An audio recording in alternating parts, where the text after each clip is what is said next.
সুপ্রিয় শিক্ষার্থীবৃন্দ, ICT tutorial হোমের পক্ষ থেকে সবাইকে জানাই আন্তরিক শুভেচ্ছা ও অভিনন্দন। আজ আমি তোমাদের সামনে যে ক্লাসটি নিয়ে উপস্থিত হলাম সেটি হলো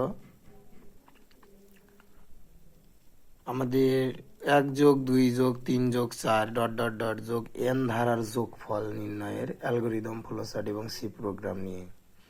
তো আলোচনার শুরুতে আমি তোমাদের জানাতে চাই, এটি মূলত এই ধরনের যেগুলো ধারার যোগফল আমরা যারা নবম এবং দশম শ্রেণীতে করে এসেছি, যে সমান্তর ধারা কিংবা গুণোত্তর ধারা, তো সেই ধরনের গাণিতিক সমস্যাগুলো সমাধান করতে গেলে কিংবা এর অ্যালগরিদম বা ফ্লোচার্ট করতে গেলে আমাদেরকে কি করতে হবে, এগুলো লুপ অনুক্রমের মাধ্যমে করতে হবে।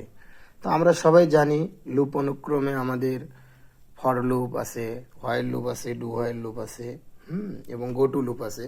তাই সর্বপ্রথম আমি আগে ফর লুপে অ্যালগরিদমটা তৈরি করেছি, তোমরা অবশ্যই মনোযোগ সহকারে দেখলে বুঝবে। তো আমার ধারাটা ছিল 1+2+3+4 n ধারার যোগফল। তো যাই হোক, প্রথমে আমি অ্যালগরিদম তৈরি করছি। আমরা আগে অ্যালগরিদমটা তৈরি করি। অ্যালগরিদম।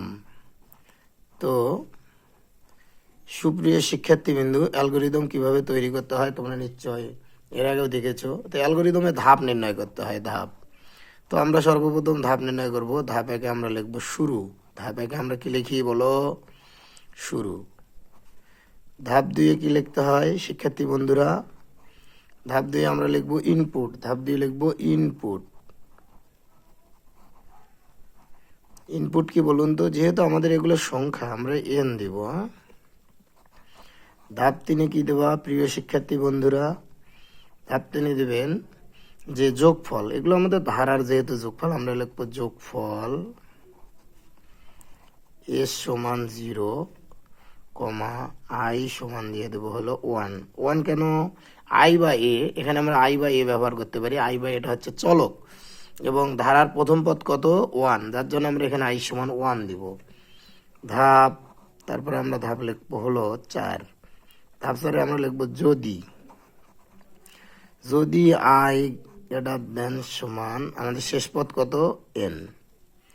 তারপরে দেবো ধাপ 5। ধাপ 5-এ কি হবে? আমাদের এখানে মূল প্রসেস কি? s সমান s প্লাস i। ধাপ 6 আমরা কি লিখবো? ধাপ 6 লিখবো i সমান i প্লাস, এখানে আমাদের ইনক্রিমেন্ট কত করে? 1 করে, i সমান i প্লাস 1। ধাপ 7-এ আমরা লিখব প্রিন্ট। প্রিন্ট কি? s। এবং ধাপ 8-এ আমরা লিখব শেষ। তো প্রিয় শিক্ষার্থীবৃন্দু, তোমরা অবশ্যই দেখবে, তো আমরা যখন সরল অনুক্রম করেছি, সরল অনুক্রমে আমাদের ধাপ ছিল কিন্তু মোটামুটি 5টা। তো এখানে আমাদের যখন এই লুপ অনুক্রম করব, লুপ অনুক্রমে আমাদের 3টি ধাপ বৃদ্ধি হয়, হয়ে মোট হয় 8টা ধাপ। তো এখানে আমাদের মূল জানার যে বিষয়টুকু সেটা হচ্ছে যে আমরা যোগফল s সমান 0 দেবো এবং i সমান 1 দেবো। s সমান 0 আমরা এই ধারার যোগফল এখনো যেহেতু জানি না, আমরা 0 দেবো, পরে যা বের হবে তার সাথে 0 যোগ করলে আমাদের মোট যোগফলটা পেয়ে যাব। i সমান হচ্ছে ধারার প্রথম পদ, এবং যদি i গ্রেটার দেন যেমন n, শেষ পদ আমাদের n, যেহেতু আমাদের ধারাটা 1 থেকে শুরু, শেষ পদে যায় যততে শেষ হবে, তো এটা বড় সংখ্যা n এর মানটা, তো নিশ্চয়ই আমরা nটাই আমরা গ্রেটার দেনটাই থেকে দেবো। তারপরে s সমান s প্লাস i সমান i প্লাস 1। এটা হচ্ছে যে কোনো ধারার যোগফলের সূত্র, s সমান s প্লাস i।